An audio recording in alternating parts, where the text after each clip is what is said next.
muuqaalkan waxaan rabaa inaan idinkula wadaago madaxweyne Trump waxaad ogtihiin marka qaar markuu meelaha khudbad ka jeedinayo isagoona Soomaaliya iyo waliba ilaahaan aan aflagaadaynin ma joogi karo mar kale ayaa haddana arrintaasi shalay isagoo shir ka socda gobolka Florida ka hadlayay uu ilaahaanna aflagaadeeyay dalkeennii Soomaaliyana aflagaadeeyay arrintaasi waan idinla wadaagaya mid ka mid ah diyaaradaha tikidhada raqiiska lahaa ee Mareykanka shacabku ay raaci jireen oo saaka aroortii gabi ahaanba shaqadii joojisay iyadoo labadii toddobaad ee la soo dhaafay ay dawladdu isku dayeysay in ay badbaadiso oo lacag fara badan ay siiso haddana ma aysan suuro gelin shidaalka diyaaradaha oo cirka isku sii shareeraya xirnaasaha marinka Hormuz iyo dagaalka uu Mareykanku kula jira Iran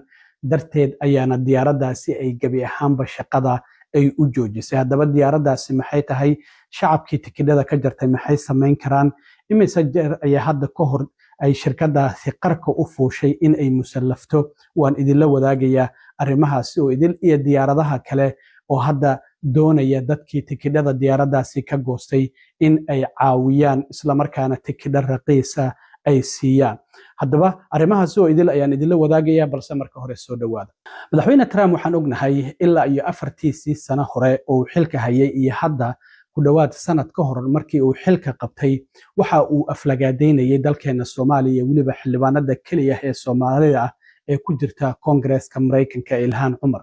Trump oo shalay ka hadlayay shir Florida ka dhacayay oo looga hadlayay in wax canshuura laga qaadin social security la siiyo dadka howlgabka ama dadka waaweyn ayaa mar kale dalkeena Soomaaliya aflagaadeeyay Ilhaanna si xun u caayay Trump marka hore horta ammaan ayuu ku bilaabay wuxuu yiri dal qurux badan oo Soomaaliya la yiraahdo ayaa jira marka waxaan idinkula talin lahaa inaad soo booqataan arrintaasi markii hore waxa uu u muuqdaa inuu si wanaagsan ku bilaabay oo dalkii uu amaanayo leeyahay waa dal qurux badan ee bal hala soo booqdo hala soo fiiriyo laakiin hadalladiisii lagu yaqiina ayuu gadaal ka raaciyay uu leeyahay dalkaasi waa dal aan bajirin uu ku leeyahay haddana hala soo booqdo ku dhahayay waa dal aan military lahayn aan dawlad lahayn isla markaana waxa kaliya ay leeyihiin ayuu yiri waa musuqmaasuq iyo sidoo kalena in pollution wasaq aad u fara badan ay halkaasi ka jirto laakiin wuxuu yiri xildhibaanad Ilhaan la yiraahdo ayaa ka timid wuxuu yiri iyadoo wadankaasi ka timid ayaa waxay doonaysaa inay